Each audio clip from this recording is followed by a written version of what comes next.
దయచేసి ఈ రోజు నుంచి అమ్మను నాన్నను బాధపెట్టడం మానేసేయండి, గాయపరచడం మానేసేయండి. ఆ తండ్రి ఆ తల్లి వృద్ధాప్యాన కొన్ని రోజులైనా ఉందామని చెప్పి కొడుకు దగ్గరకు వస్తే కోడలు పడనివ్వలేదండి. ఏదో ఒక వంక పెట్టి ఏదో ఒక కారణం చేత అత్తను మామను తిట్టించేది, ఆఖరికి గాయపరిచే విధంగా చేసేది. ఆ అత్తకు మామకు 2 ప్లేట్లలో అన్నం పెట్టడానికి బదులుగా 1 ప్లేట్లో అన్నం పెట్టేది. మామయ్య భోంచేసిన తర్వాత అత్త భోంచేయాలి. అది కూడా మామూలు ప్లేట్ కాదండి, వాళ్ళ ఇంట్లో కుక్క ఉంది. ఆ కుక్కకు పెట్టే ప్లేట్లోనే తీసుకొచ్చి వీళ్ళ ముఖం మీద పెట్టేది. తినండి.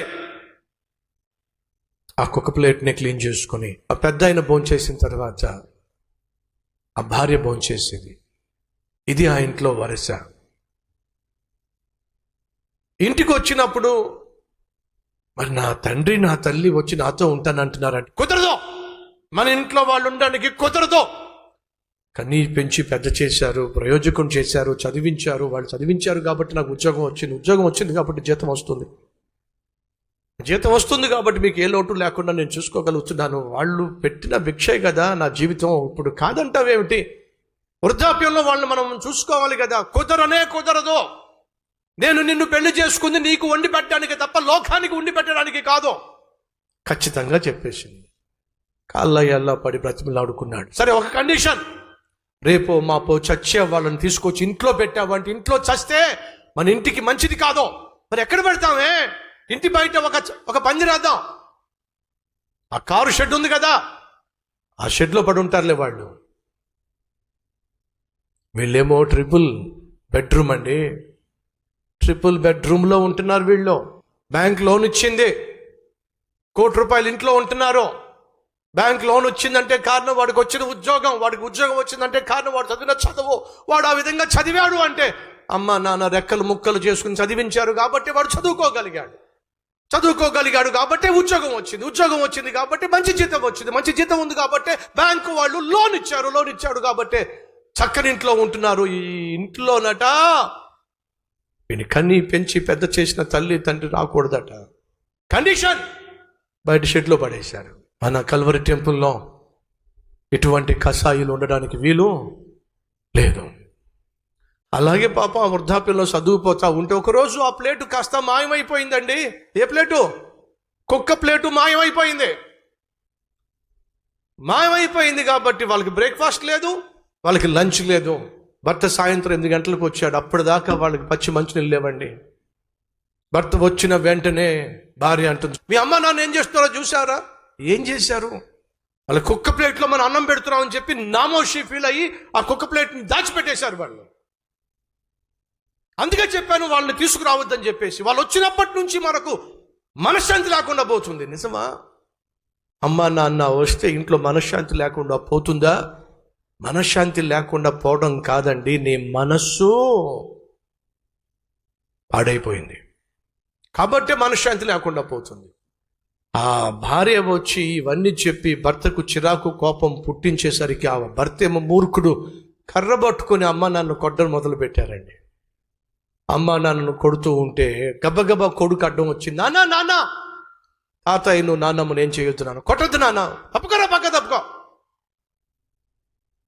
ఈ వయసులో వీళ్ళకి అన్నం పెట్టడం ఎక్కువ. అదే మాట నువ్వు పసికందుగా ఉన్నప్పుడు అమ్మ నాన్న అదే మాట అన్నట్లయితే నీ పరిస్థితి ఏమిటి? బక్క పీనుగ్గా ఉండేవాడు నువ్వు. అమ్మ నాన్న గంట సేపు చందమామ కబుర్లు చెప్పి, బూచోడు కబుర్లు చెప్పి, ఆ ఉన్నటువంటి గిన్నెలో ఉన్నటువంటి అన్నం అంతా నీకు తినిపించేంత వరకు ఎంత ఓపిక పట్టింది. అలాంటి జల్లి వృద్ధాప్యానికి వచ్చినప్పుడు నీ దయాదాక్షిణ్యం మీద ఆధారపడాల్సిన కర్మ వాళ్ళకి పట్టినప్పుడు కుక్క ప్లేట్లు అన్నం, చావు దెబ్బలు.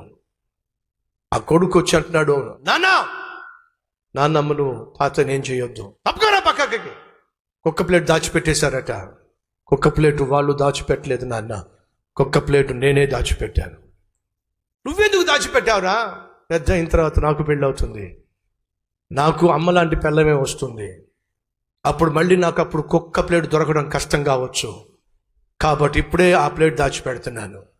పెద్ద అయిన తర్వాత నేను కూడా షెడ్డులోనే పెడతాను, కుక్క ప్లేట్లోనే మీకు అన్నం పెడతాను. అందుకే దాచిపెట్టాను నాన్న. వాళ్ళ అమ్మ పరుగున వచ్చి ఒరే ఒరే ఒరే ఒరే ఒరే నీకు గోరు ముద్దలు తినిపించా కదరా, అల్లారు ముద్దుగా పెంచాను కదరా, నన్ను నాకు కుక్క ప్లేట్లో అన్నం పెడతావురా. నాన్నను కూడా అలాగే నాన్నమ్మ తాతయ్య పెంచారు. అలాంటి వారికి ఈరోజు కుక్క ప్లేట్లో అన్నం తినాల్సిన గతి పట్టినప్పుడు నీలాంటిది కూడా అలాంటి ప్లేట్ తింటేనే బాగుంటుంది. బైబిల్ సెలవిస్తుంది, మోసపోవద్దు. దేవుడు వికరించబడ్డాడు. మనిషి ఏం విత్తుతాడో దాన్ని కోయక తప్పదు. అమ్మ, మీలో ఎవరైనా ఉన్నారా? ఈరోజు నేను అందించే సందేశం మీ మనసులో ఎవరికైనా కష్టంగా అనిపించిందా?